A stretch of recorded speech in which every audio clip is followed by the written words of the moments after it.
What is going on, guys, and welcome back to a new video. Today I'm sharing my F1 23 settings, so all settings including wheel, force feedback, and my Fanatec settings, camera settings, everything. It's just so you can have a nice start into the new game and already run pro settings from an F1 esports driver, your favorite F1 esports driver, of course. So here we go. Assist is on custom, but it's basically elite. So pitch release assist. Oh, what? Why was that on? God damn it. Yeah, okay, so now it's elite. On-screen display, of course, on. Cockpit view is also on.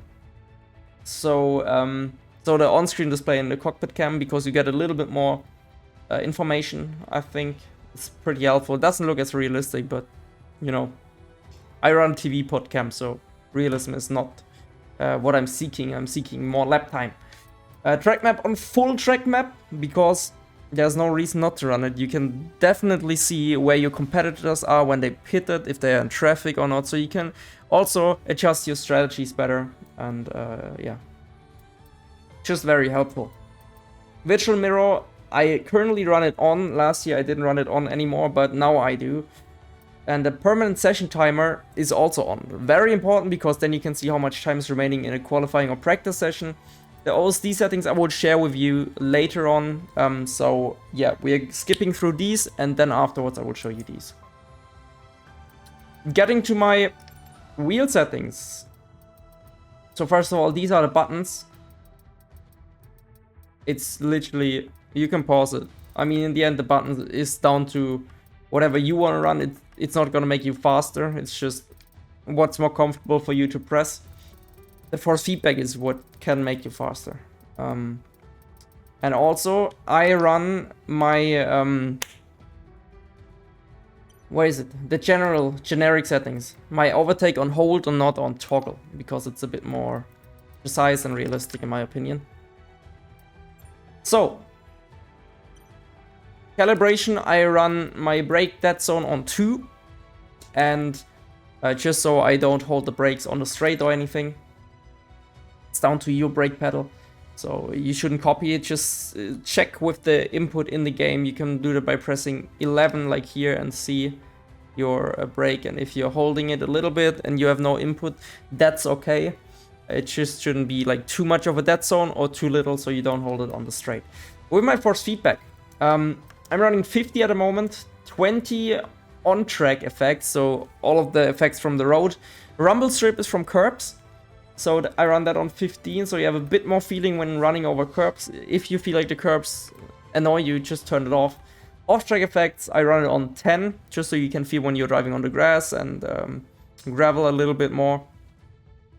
Because if you don't do it, it feels floaty if you're on gravel, which you basically never do, but, you know, it's just feeling nicer. And the wheel damper I'm running on 2. Everything from 0 to 5 is fine. Above is too sluggish. On 0 it can feel like a bit too reactive and hard to predict what the car is doing. So with 2 you can have a bit more weight in the car. Wheel rotation on 310, but that's also down to preference. So with this we're done with the force feedback settings. Motion blur is turned off, and I'm currently running ultra high graphics. Reason for that is you will see in a second. Ray tracing, I usually turn all of this off, okay? Just so I have better performance from the game. And now this looks nicer, but I usually run it on ultra low. Aside from texture streaming, I run that on the second highest from minimum. So like one more than minimum, it should be low. Weather effects off and particles also off. Lighting quality should also be one click higher than the lowest setting, so it looks a bit nicer, and it barely has any effect on the performance of the game. So, video mode, reason for the high graphics. I run 60 FPS capped. 60 FPS is faster again. Yes, it's not gonna make your curbs much better, but it just changes something. I don't know. It's not a big difference this year. It's not like previous year where it makes a huge difference, but it's certainly faster from what I can tell. So if you want to be the fastest, run 60 But you can be as fast without 60, 100%. I've seen drivers go as fast, so yeah. Anisotropic filtering, 16x, and anti-aliasing on TAA and Fidelity FX sharpening, so the game looks a bit nicer. Sound is pretty much irrelevant to you guys. Aside from audio simulation quality, I would put that always on ultra low if you're on PC. Push to talk to on, so you don't talk in-game when in a lobby, and mute by default, so you don't need to mute them yourself. It's already done. Radio verbosity, I would also put it to responses only, just because otherwise your in-game engineer is talking for ages, and that's very, very annoying. And he sometimes also talks within a quali lap and tells you 30 seconds remaining whilst you are trying to focus. Yeah, this is not perfect. Aside from that, everything else, crossplay is turned on, but that's just preference again. Let's head on track and check out the camera settings and OSD settings, and afterwards we're getting into the Fanatec stuff. And here we go! Game is looking gorgeous, especially with the higher graphics. There we go, standing on the track. To get these camera settings, all you've got to do is copy this here. And guys, if you enjoyed this video so far, please consider giving it a like, subscribe, hit the bell if you're new here, because it helps me out a lot. Like, really a lot. And you can also leave a comment for the algorithm. So thank you very much. And yeah, so I'm running field of view -10. That's all down to preference. If you go lower, it's more zoomed in. If you go further back, you see more of the car and everything. And with that, the game will feel faster, which is not what we are trying to do. We are trying to slow it down. So basically, if you run -20, it feels the slowest. But it all depends on how close your monitor is. Mine is fairly close. Mine is literally right here where the camera is. So yeah.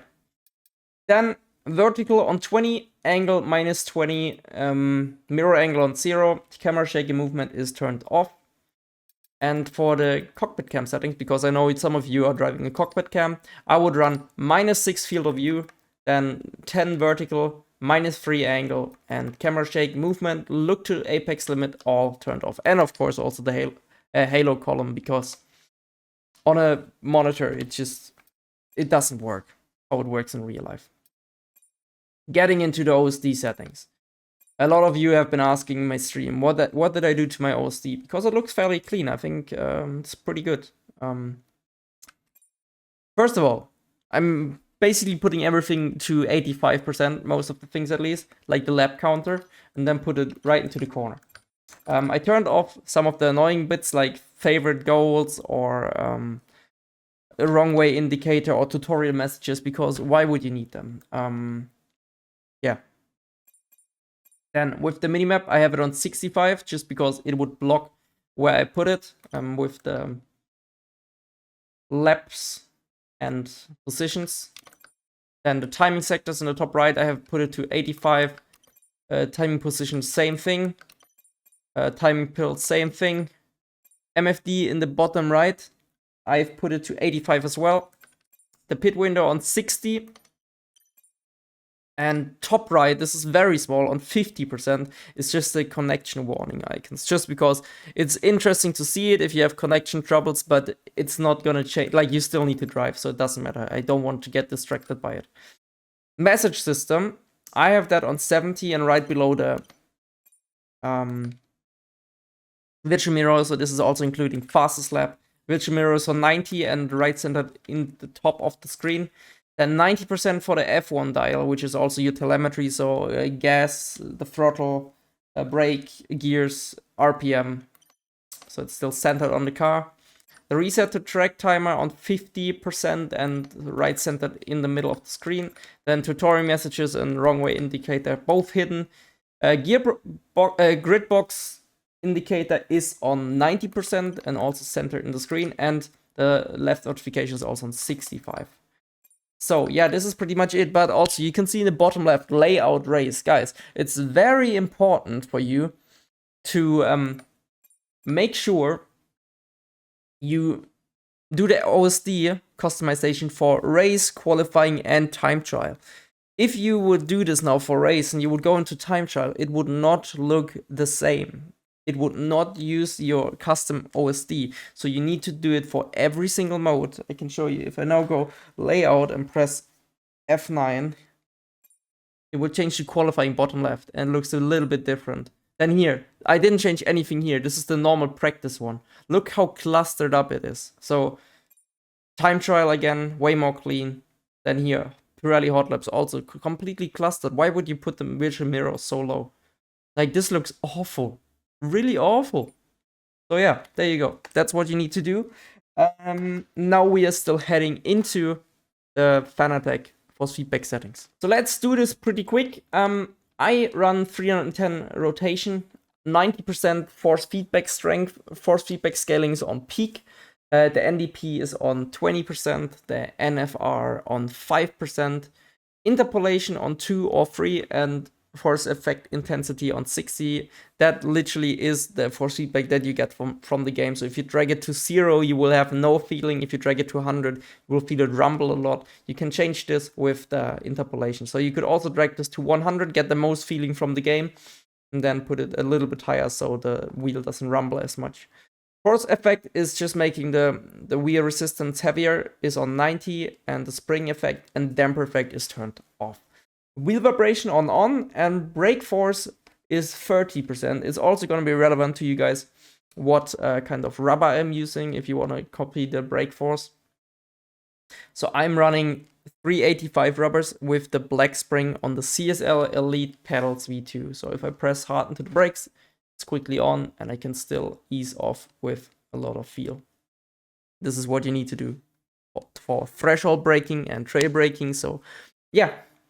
But this is it. I hope you all enjoyed the video and it was helpful. You know what to do. If it was, I will see you in the next one. Take care, everyone. You're Marcel. Peace.